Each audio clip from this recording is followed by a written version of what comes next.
Seorang wanita bernama Alex Bernard asal Inggris didiagnosis menderita kanker paru-paru termal atau stadium akhir setelah berbulan-bulan merasa sulit bernapas dan batuk berdahak.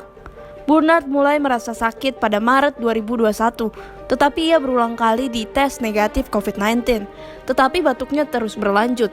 Ia juga mengalami pembengkakan di sekitar leher dan kelenjar getah beningnya.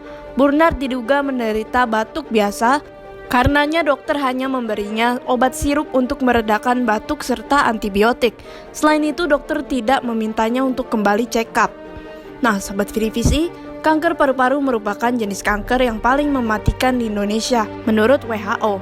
Ketahui gejala kanker paru-paru dalam pembahasan bersama Prof. Dr. Aru W. Sudoyo berikut ini.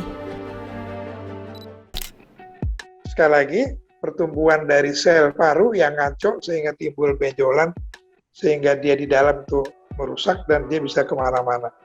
Kanker yang paling banyak ditemukan pada laki-laki. Karena Indonesia adalah masyarakat yang tidak bisa berhenti merokok, pemerintah kita juga tidak gitu kelihatan aktif dalam menghapus tembakau, ya mungkin karena pajaknya, tapi itu akibatnya dia menjadi kanker nomor 1. Biasanya gejalanya adalah batuk-batuk yang tidak hilang-hilang.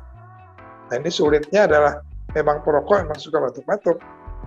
Tetapi kalau tidak hilang-hilang itu mesti diperiksakan di ronsen paru udah akan ketahuan ada gambaran bulat putih-putih gitu. Nah itu mesti dikejar, mesti dibiopsi dan sebagainya. Nah pada waktu ketahuan kanker ya kita obati. Kalau bisa diambil, tapi pada umumnya udah terlambat. Karena kanker paru itu kalau masih kecil nggak teraba, ya, tidak terasa. Teraba nggak mungkin. Nggak terasa, kita punya 2 paru-paru yang cukup besar. Kalau ada benda-benda sebesar kelereng, ya nggak terasa. Begitu udah mulai besar, udah mulai menekan, bikin batuk, kadang-kadang batuk darah, kadang-kadang batuk biasa, baru ke dokter, dan pada waktu itu biasanya sudah tidak bisa dioperasi. Jadi pengobatannya adalah kemoterapi dengan angka keberhasilan yang tidak tinggi, karena kanker paru memang amat ganas, dia bisa metastasis atau menyebar ke tulang, ke hati dan ke otak. Menyeramkan kan? Ya.